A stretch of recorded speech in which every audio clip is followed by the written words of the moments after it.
Hello and thanks for joining the midweek edition of Journalist Hangout. I'm Ayodele Ozubakum. Today on the program, APC National Working Committee clears 5 more aspirants, rejects 7 for Kogi governorship primaries, as party approves 6 for Bayelsa primaries. Bandits storm Katsina village, allegedly kidnap 53 villagers, steal livestock, money and food items. And later on the show, Ekebo clocks 9.96 seconds to win 100 meters gold at the 12th African Games in Rabat as Team Nigeria moves up to 4th on the medal table. I'll be hanging out with Babajide Kolade Otitoju and Mojid Jamiu. So if you're ready, let the hangout start now.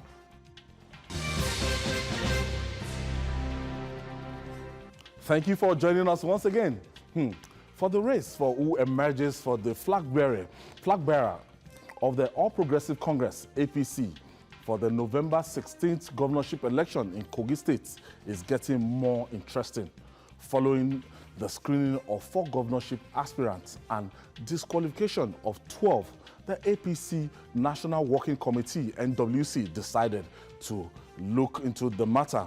After much deliberation and the rescreening, 5 more aspirants were cleared by the party for the August 29th primaries, leaving 7 rejected.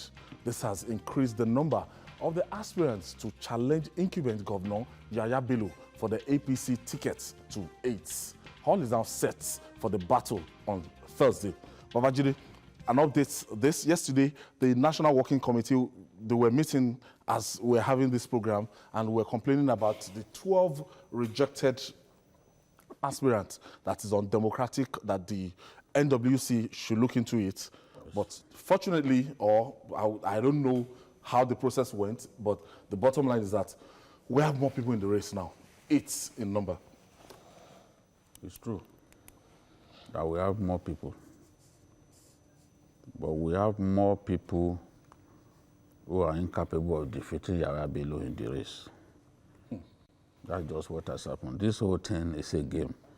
And so these leaders of APC, they just make me laugh because they are not prepared to learn from history. They are not prepared. I don't know what their game plan is, but I think they believe that the incumbent must have his way. The same way they believed in Adamawa that the incumbent must have his way. But in the general election, the people... So you're not impressed with the review? No. Let me see that it is not the outcome of the review that we have seen. The appeal panel had 12 aspirants before it. It screened them, it asked them questions even outside of the issues brought before it. It asked them questions so that to be able to know their standing in the party. Now, at the end of the screening, the appeal panel upheld the decision to disqualify 11 of those candidates. The appeal panel left Irukera alone. Now, what the party has done is, against its own constitution, the NWC went against the decision of the appeal panel, and people who were disqualified by the appeal panel, some of them found their names on the list because overnight, the party, not the appeal panel, because you need to read the report of the appeal panel to know that they are just playing games and trying to hoodwink Nigerians. Overnight, because last night when I called, they told me NWC was still meeting. What kind of meeting are they holding? Over what? You started meeting in daytime, at night you continued your meeting. It's not difficult to know that it is when people plan evil that they stay this long. So at the end of the day, Irukera, the only person that the appeal panel cleared was removed from the list that the party came up with. Some of the people who had already been disqualified by the appeal panel, their names were on that list. So the appeal panel overruled. Appeal the panel, NWC the overruled is the appeal appeal panel, panel. which is what they are not permitted by law to do. This thing that they are doing, that some of these funny leaders in APC are doing, and they think they are playing politics. When the blowback, when they see the blowback, it could be similar to what happened in Zamfara. Because if the court, if any of these candidates goes to court, Yes. and it can be established that the screening was flawed, that the screening was characterized by irregularities, whatever proceeded from the screening will be regarded by the courts as a nullity, and the rival party will carry the day. It happened in Rivers. It happened in Zamfara. Shocker. Nobody can tell us that it cannot happen because you are just a party. You are just a political party at the end of the day. And the game is clear. If you look at the number of delegates, just so that our viewers will know that even the game, we know why they are playing this game. If you look at the number of delegates, Central, Kogi Central, where the governor comes from, they have about 800 delegates. West, where Irukera comes from, 1,200 delegates. Kogi East, 1,500 delegates. Of course, there are far more candidates from Kogi East than anywhere else. Irukera, as sole candidate in the West, is guaranteed about 900 votes because he's popular. If he gets 900 votes out of 1,200, these people in the East, you know, they will have shared their votes because there are many. The governor is from Kogi Central, is going to be the sole candidate. So if the governor, there's no way the governor won't dominate out of the 800. It could even take all of the 800. But if Irukera gets up to 900, which is not even the maximum that I can get as the sole candidate coming from Okunland and Kogi West, because Okunland is part of Kogi West, then there is no way he will not win the primary. So the whole idea is to ensure that Kogi West is not only marginalized, but ensure that Kogi West is incapable of fielding someone who can muster enough votes out of their capacity, which is 1,200. So it's a game that they are playing. They already have a mission in mind that it's the governor that should win the primaries. You can do all kinds of things to force a candidate on the party. But when you get to the national election, the people will decide. Ultimately. You can't disqualify the people from voting. And if it's free and fair, everyone, all eyes are on them. If it's free and fair, that is when the party will be taught a fresh lesson. Mojid, let's go to Bayelsa. I'll take you back to Kogi State. The All Progressive Congress has not been a strong party in Bayelsa State. Bayelsa State has never been the APC state, but except for the Minister of State for Petroleum now, that has been holding forth for a long, time. The last election we saw this, but even they don't even have that cohesion within the APC in Bayelsa State. For Bayelsa, we saw the panel clearing Enikin Lopobri and 6 others. And also recall that the immediate past resident electoral commissioner was disqualified. From Cross River was. I don't know what that man was thinking. Frank. You are not a card-carrying member. Frank Ambaya, as at 6 months ago, you've not been a card-carrying member. As at from a sitting wreck. 2 months ago, he was a wreck. He was a electoral commissioner. Very funny man. As an umpire, you're meant to even know the rule. I understand Honestly, the rule. in fact, I think INEC was embarrassed by his decision to exit and jump into APC. Straight. But coming home now, Bayelsa is a PDP state. But then, know that there's going to be some intrigues between the Jonathan family and the Dixon's, the Dixon political dynasty. And also recall that I think APC had a good showing during the last elections because of issues of imposition from the PDP. So APC actually benefited.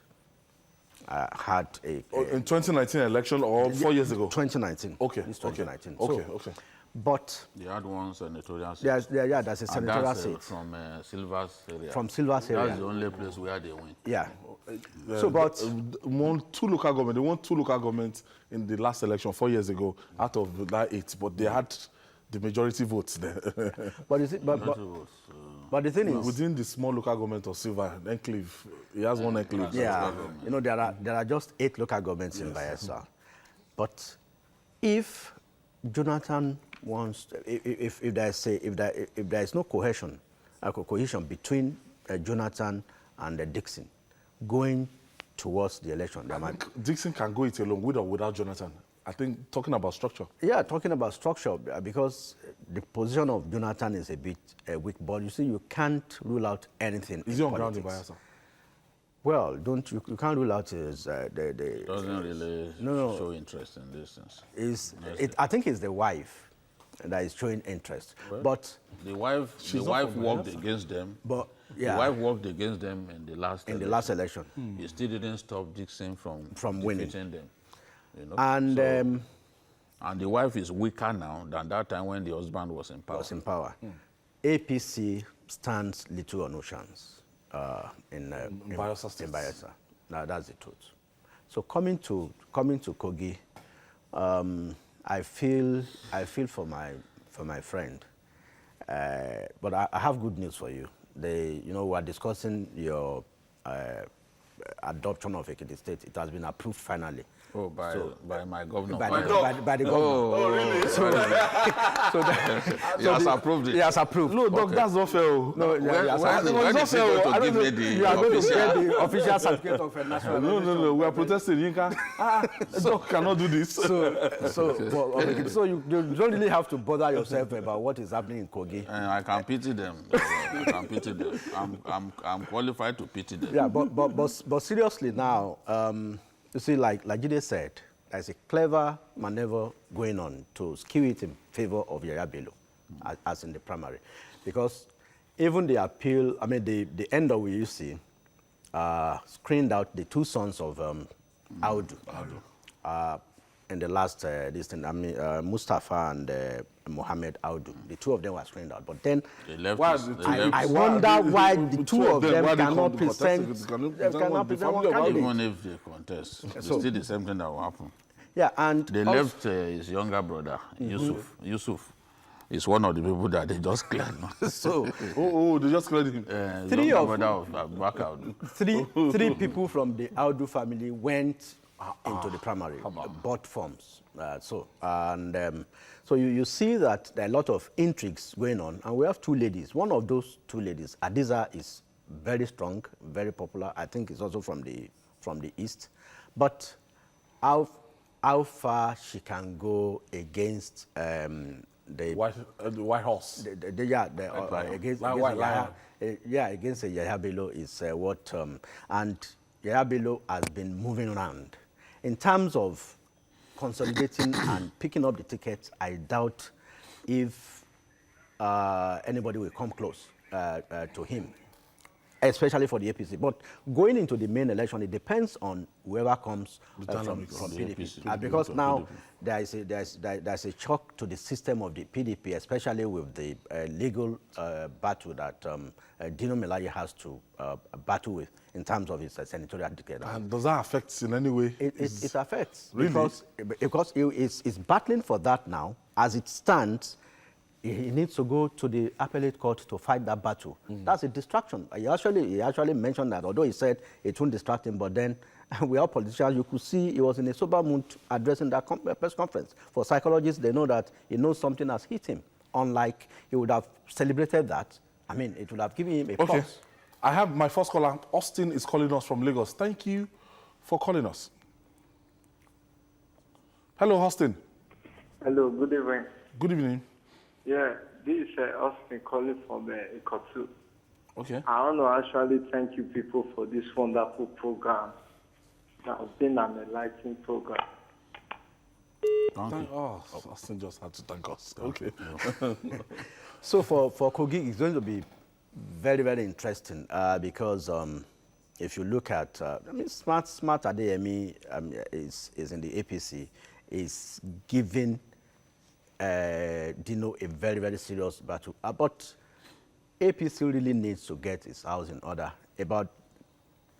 Government is not about payment of salaries alone, but we are not even sure of what the salary, the payment status is in Kogi. But some people are claiming that they said they have cleared some backlog of salary, but then somebody will tell you his salary is 100,000 a month, but he has just received about 17,000. So That's clearing. and if you see, people need money. Yeah, people need money. I don't even know. I don't know what percentage that is. So beyond the primaries, beyond Yaya Bello emerging as the candidate, but must an incumbent emerge as a candidate? We saw it happen in Lagos. I mean, an incumbent. It didn't stop the party from winning. Didn't stop the party from winning. So the party must not insist that it has to be the incumbent, because the elections are no longer easy to rig in Nigeria. The electorates are wiser now, and they are ready to protect their votes. And a repeat performance of what happened in Adamawa or Zamfara could happen in Kogi. So the NWC of the ruling party has to be careful. And I know that Buhari will not interfere. The moment the matter goes to court, he will just be looking at them. Yes. So they need to be like a kitty bat. So they need the APC must be careful the way it handles the primary and even the elections, especially the emergence of his flag bearer. Okay, let me pick. Clement is calling from Lagos. Thank you for joining us, Clement. Hello. Good evening. Good evening. I have to thank you people for the program. I enjoy it a lot, especially Mr. Jide. Thank you, Clement. Thank you. Okay. Concerning the Kogi governorship aspirant, I don't think the governor is going anywhere. He should have it in the bottom of his mind that whoever will be his sponsor is deceiving himself. Because everybody has the eye to know what is happening and is going to nowhere. Thank you very much. Thank you, Clement, for your contribution. Babaji, now, looking at those people that have been cleared to run with Governor Yaya Bello, are you saying it's like a no contest?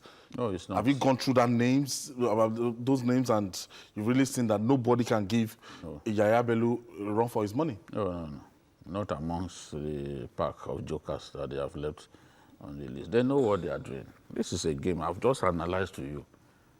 Even you look at the number of delegates and all that, you can easily deduce who will win. The Igala area, the Kogi East, they have more contestants because they have the greatest population in the state. So a candidate from that side is likely to win an election. In Kogi, the politics is largely ethnic. It is largely ethnic. When you go back So the Igala, Ibira. yes, between all the federating units, when you go back to 1999, you can actually win the primaries of the party and not win the main election, even if you are the dominant party in the state. Because all you need to do, and it happened in 1999, that was exactly what happened. If the APC presents someone that is not from the East, for example, and the East produce one of their sons, and they get someone from the West, because it's clear now that there's an attempt to persecute or discriminate against the West because it has 1,200 delegates. They already see that it will be difficult. If the PDP picks someone from the East and goes to Kogi West and picks a deputy, they will win the election.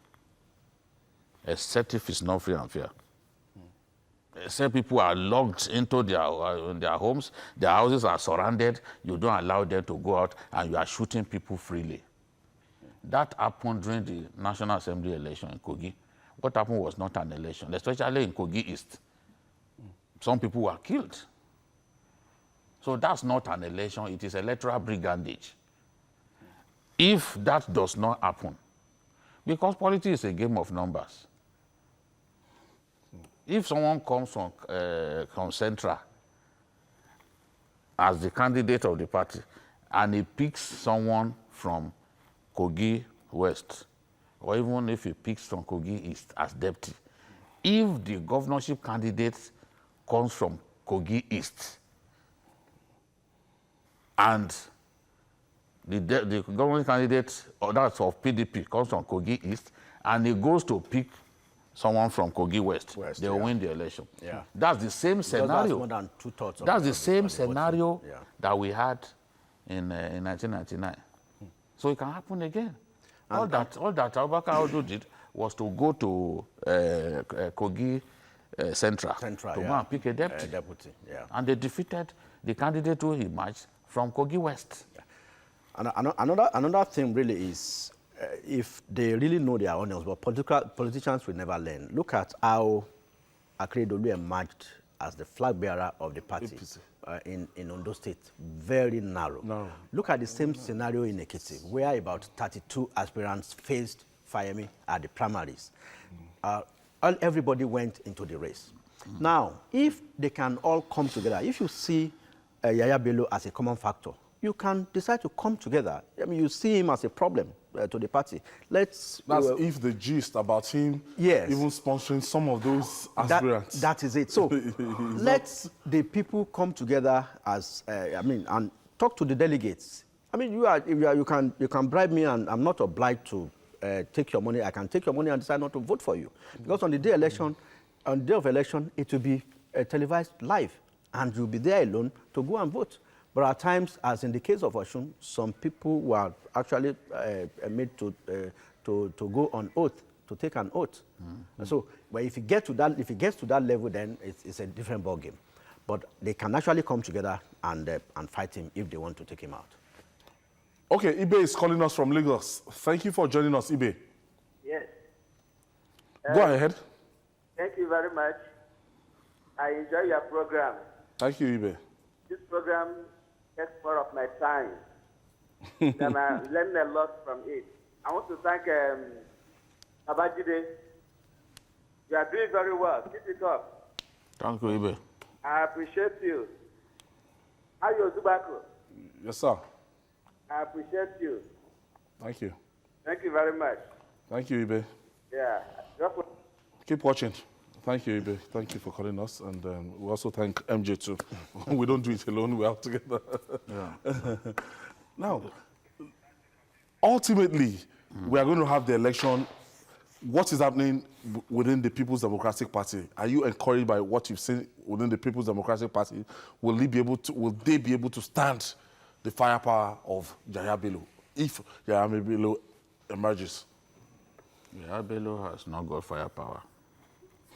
He has not got any ammunition beyond the resort to violence. On election day, they were beating people up in my village. There was even a boy that was now apprehended amongst them. They found juju on him. Let him not beat people. If he's popular, let them do a free and fair election. Let them do a free and fair election. He doesn't have to beat people up. People talk about the, what's his name? Senator Smart Adeyemi. Adeyemi as a senator was a failure. What did he do for our people? Today, Dino Melaye has done more than 200 constituency projects in Kogi. He's tarring the road that runs through the center of my town. It is verifiable. Go to Ekenade, you see it. Dino Melaye building schools inside Lokoja to the point that the governor was so embarrassed they sent policemen to stop him from commissioning the schools that he rehabilitated. But if you are doing it, would Dino be going there to do those schools? And those projects are across the people can call him names, but he has represented that constituency better than Smart.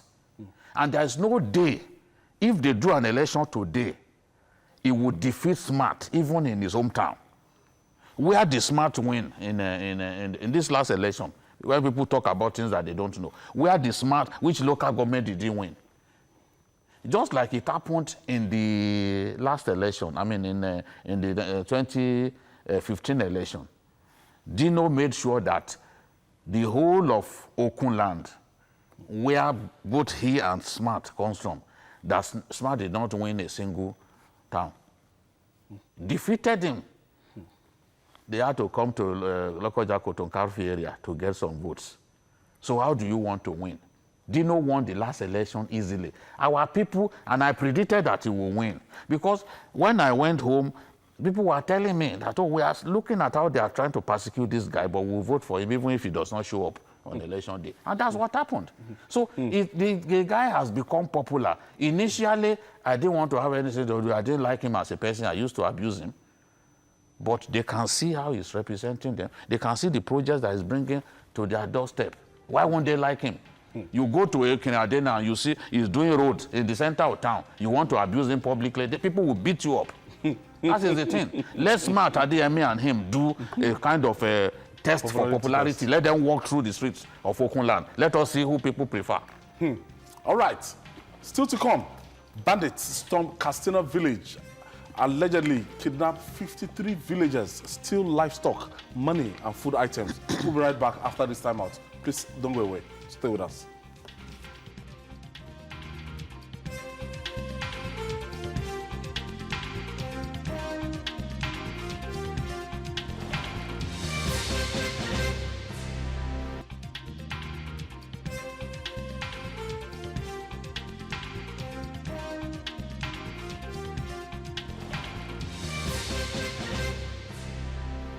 If you are just joining us, this is Journalist Hangout. We're reaching you live from Television Continental here in Lagos. In Katsina State, there is no respite yet in respect of armed banditry ravaging the northwest states. On Tuesday, armed bandits again struck fear into the states when they stormed Wuma village in Kofi local government area of the state. After moving from house to house, stealing livestock, money, and food items from the villagers, the bandits whisked about 53 of them away. For some of the victims, they are already suffering double jeopardy as they or the relative had earlier suffered earlier abduction. Let's hear from one of the villagers who escaped the onslaught from the bandits.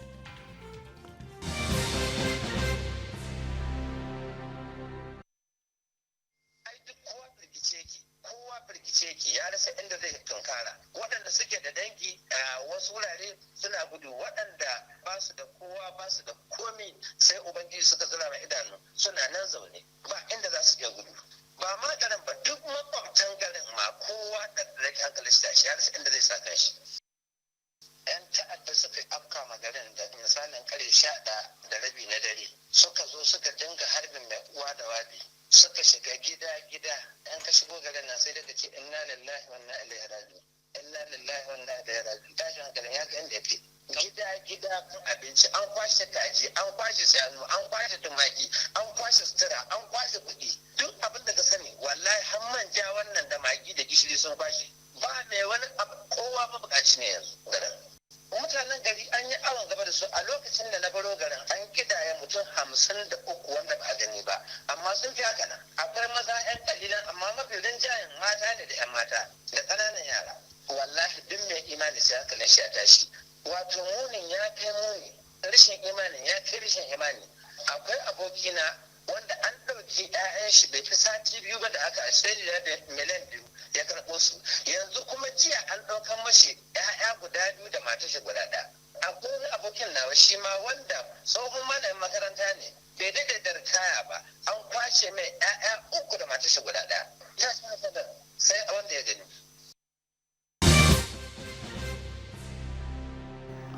That's Katsina State, and Katsina is getting a backlash for what happened in Zamfara.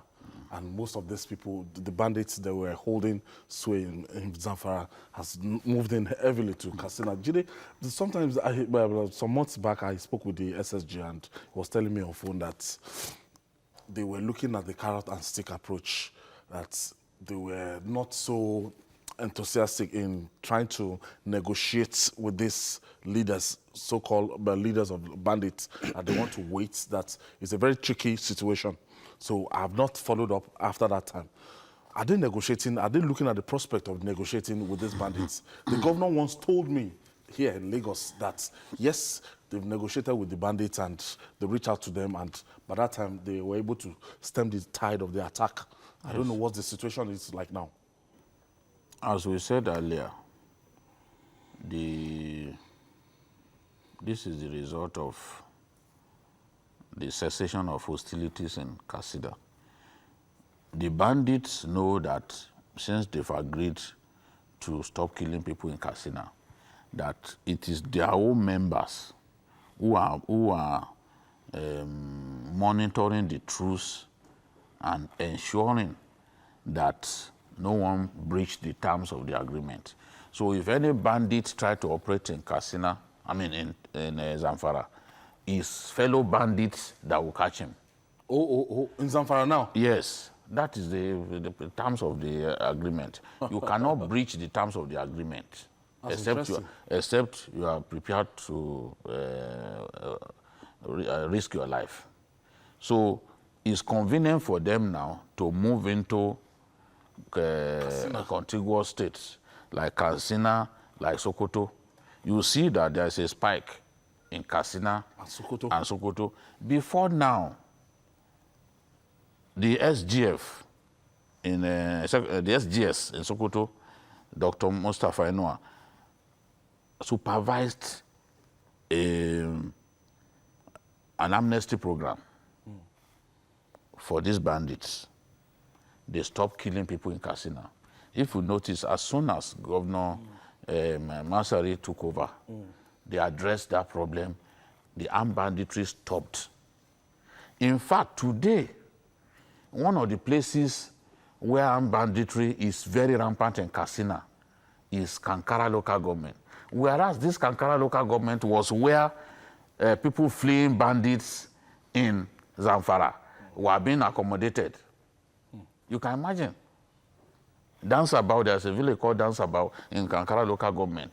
The Katsina state government, when they were enjoying peace as a result of the amnesty that they granted these guys, they allowed victims of armed banditry in Zamfara to come into Kankara local government, Danceabout village in Kankara local government, and they received them there.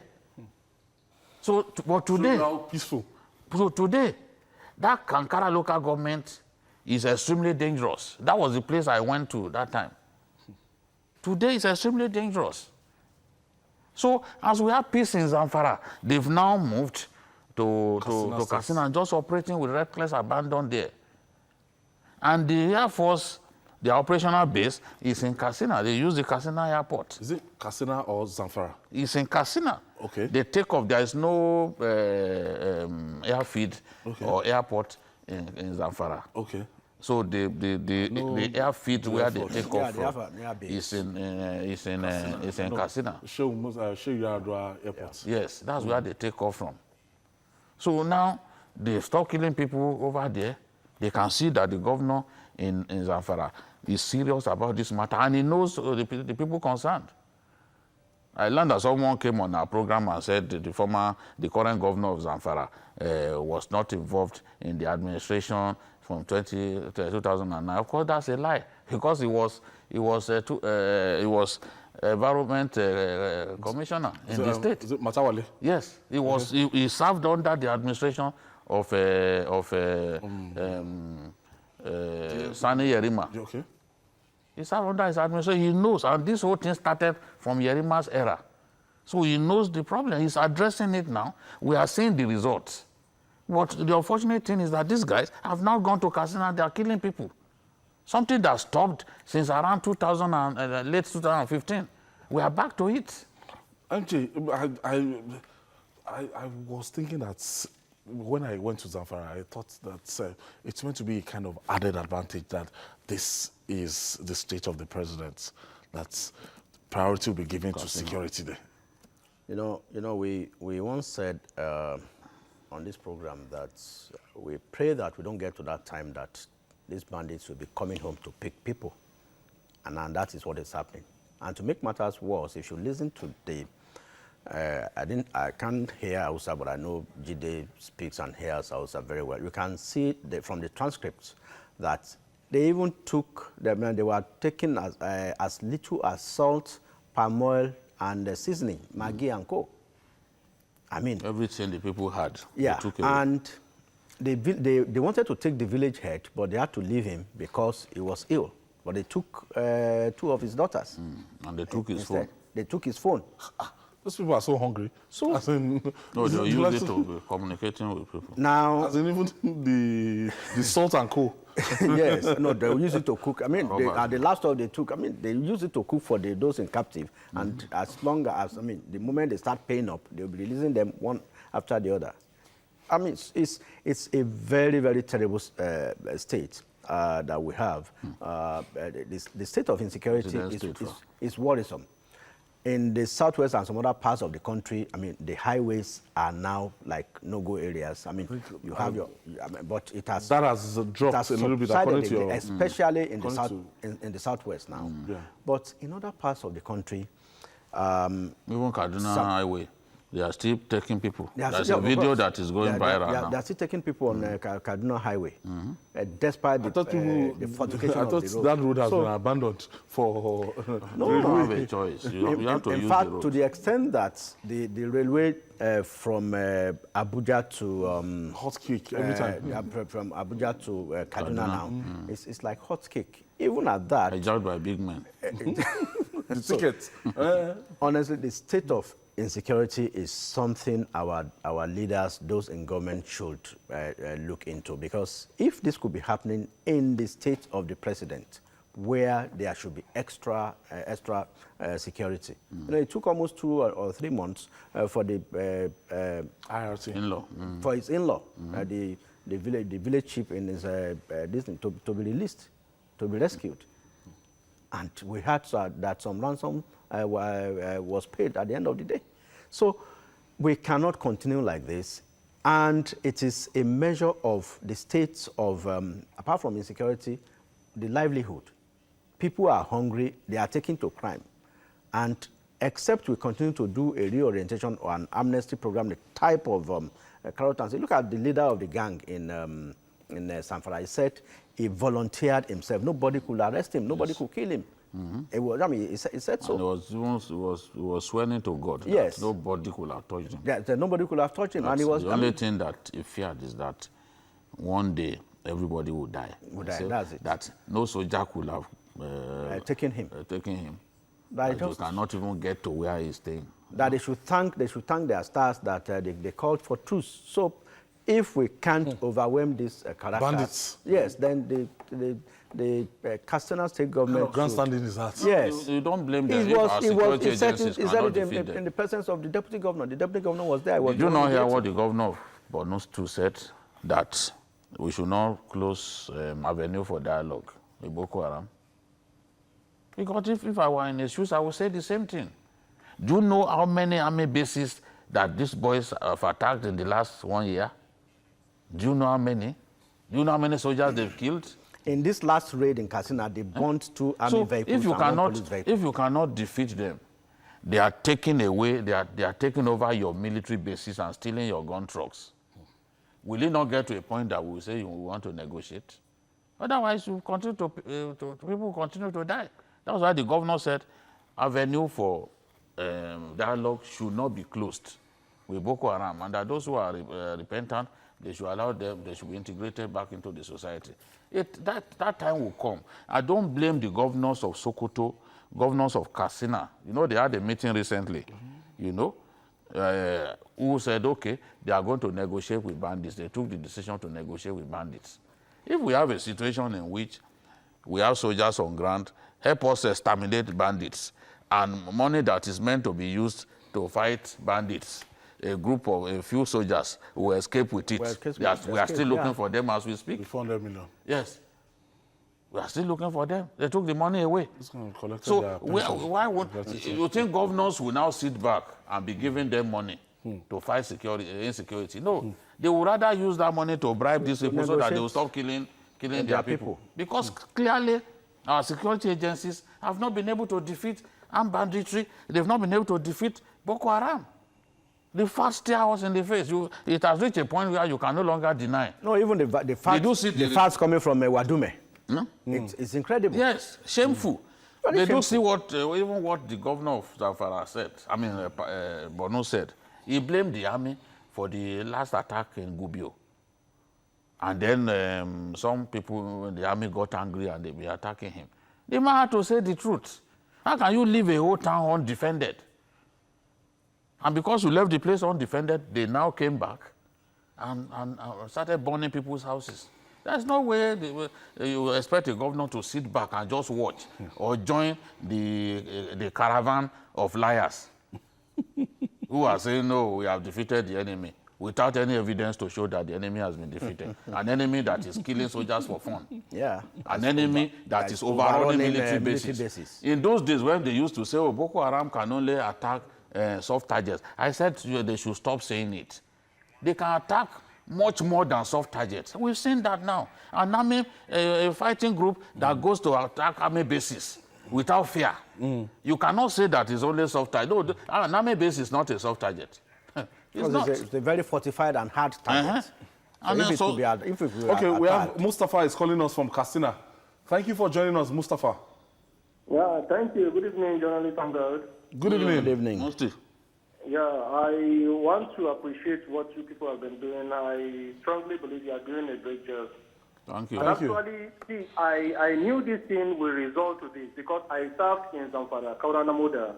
Okay. Honestly, during when I served in that very particular place, you will see Yerima Bakura, this NMPP. There is just a shade for them. You will see crowd of youth there smoking marijuana, what we call women, in the north here. I tell you, I knew these people, what they are doing, it will result to this. Honestly, our leaders have to just wake up and stop this thing because it is affecting us, we, the younger ones. Have a quality day. Thank you very much. Thank you, Mustafa from Katsina. On the last note? You know, he has just captured everything because the way at which our youths are taking tramadol, hemp, and some other dangerous stuff, codeine. I mean, there should be a reorientation. There should be counseling. That they should especially in the north, including ladies, young in the absence girls. of alcohol. The alternative is they can't drink alcohol publicly. That is it. So they take those things publicly. Nobody. Codeine, what have you? Okay, we'll take this break. When we come back, Solomon Ajuzogu will join us. We'll talk athletics. Stay with us.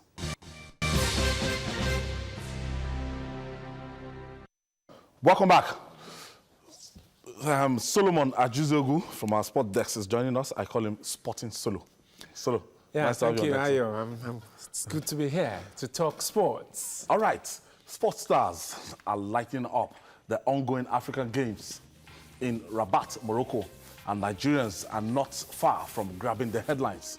On Tuesday, sprinter Raymond Ekevo stormed in the track and filled glory when he ran his first sub 10 seconds to win the 100 meters race in 9.96 seconds. By this feat, he became the 5th Nigerian to win the blue ribbon after the likes of Chidi Imo, Davidson Ezinwa, Deji Aliu, and Olusoji Fashuba. The next thing for Ekevo is the world stage. Can he reenact this feat after the games? Let's share the moments of brilliance from Ekevo with you.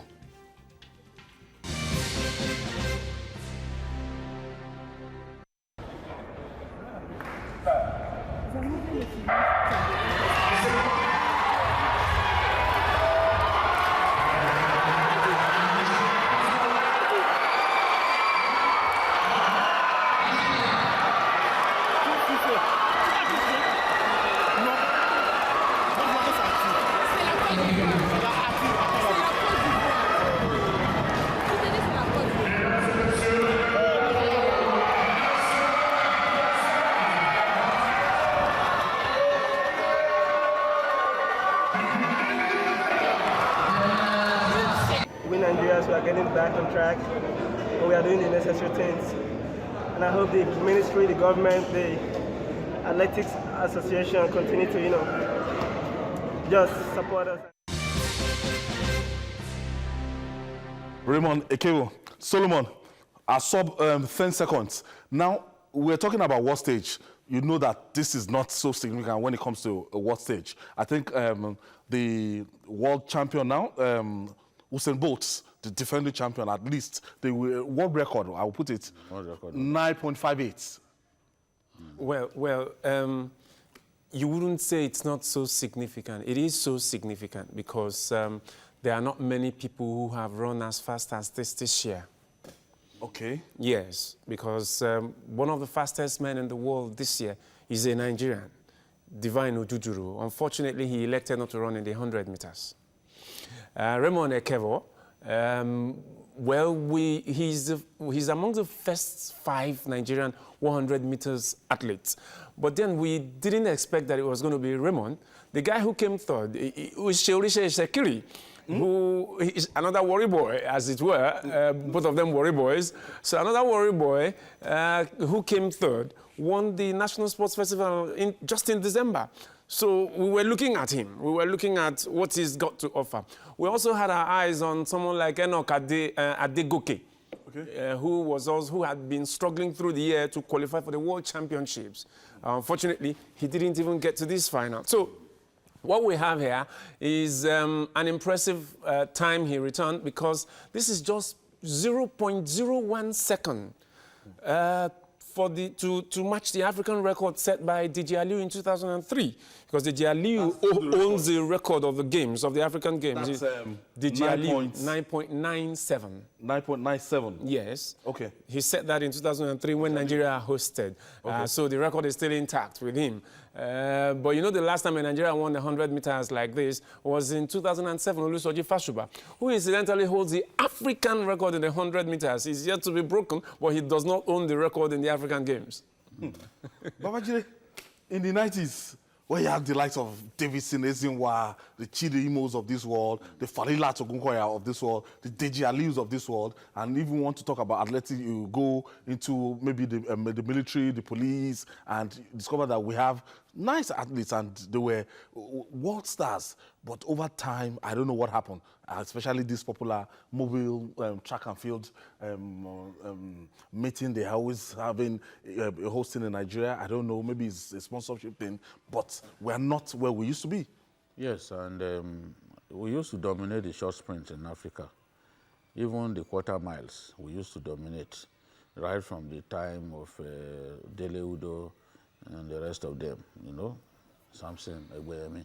We had Lawrence Adegbe. We had fantastic athletes doing the quarter miles, fantastic athletes doing the short sprints. We dominated Africa in that area.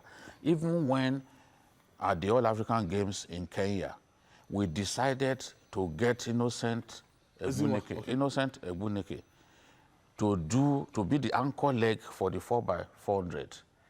The Kenyans had begun to encroach into Nigerian territory. They had begun to do well in the quarter miles. and the 400 meters hurdles. But Innocent became the anchor leg, and we were already behind by more than 20 meters.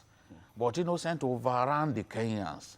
That was when the Kenyan president at that time, Arap Moi, said, this Innocent is not innocent. It was a fantastic thing. Innocent Bunike was a product of Kwaspo 80. I watched him on the day he became the true Nigerian star. He won the 100 meters in the school sports in 1980.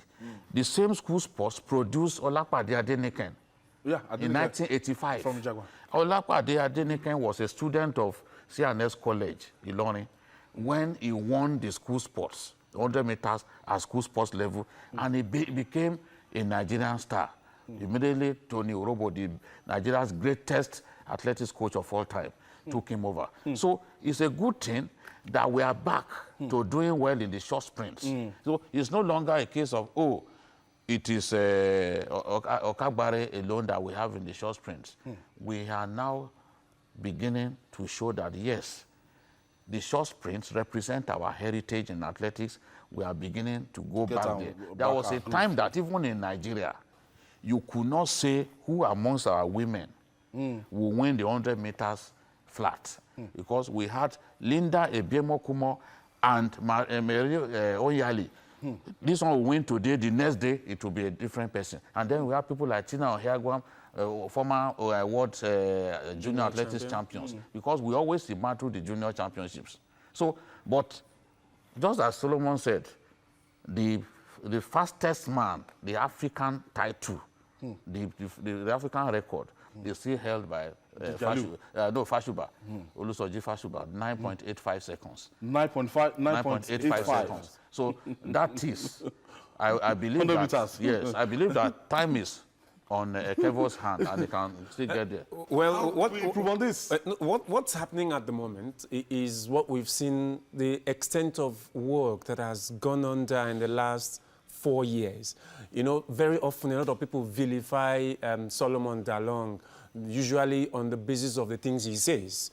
But on the basis of the practical things he tried to do for Nigerian sports, I think that we are beginning to reap the benefits, because at the moment, what he has tried to do is to push the development of sports to the private people, to invest their funds, to do their thing. One group that has done well for Nigerian athletics on the local front is the Making of Champions, led by Bambo Akoni, who is producing a great deal of athletes. What we now have is also a situation where someone like Tony Osheku, who is probably one of the greatest coaches at the moment, who is training the athletes locally at the University of Lagos, and then also sending them out of the country. Divine Oduduru competes, is sponsored by Delta State. I'm sure. He's in A&M. Solomon, I'm sure we're going to have more time some other time. Don't worry. They're going to keep winning. They're going to improve this time. They're going to keep winning. I hope so. In fact, today, there are about 3 gold medals on offer on the track today. So we hope that by the end of the day, Nigeria would have shut up. Nigeria is 4th now with 20 gold medals. I saw where someone said, someone wrote that, oh, we are now 4th, and we are excited. We have always... We've always done much better than that on the continental scene. So, so in track and field, thank you. In track and field, we'll expect more medals. In wrestling, we'll expect more. Thank you. Yeah. And BQ, the master himself. Thank you. In sports, you're talking football, now athletics. BQ, respect any day. And that's our offering today. I want to reach out to Chief Mrs. Amo Adegbeson. Thank you for being a very good fan. Auntie, thank you. We love you. And so you join us tomorrow for another edition of the program. You can also watch Journalist Hangout on our platforms showing on the screen. We're also on YouTube, youtube.com/TVC News Nigeria. Our feedback channel is Journalist Hangout at tvcnews.tv. I'm Ayodele Uzubakun. See you tomorrow, and God bless Nigeria.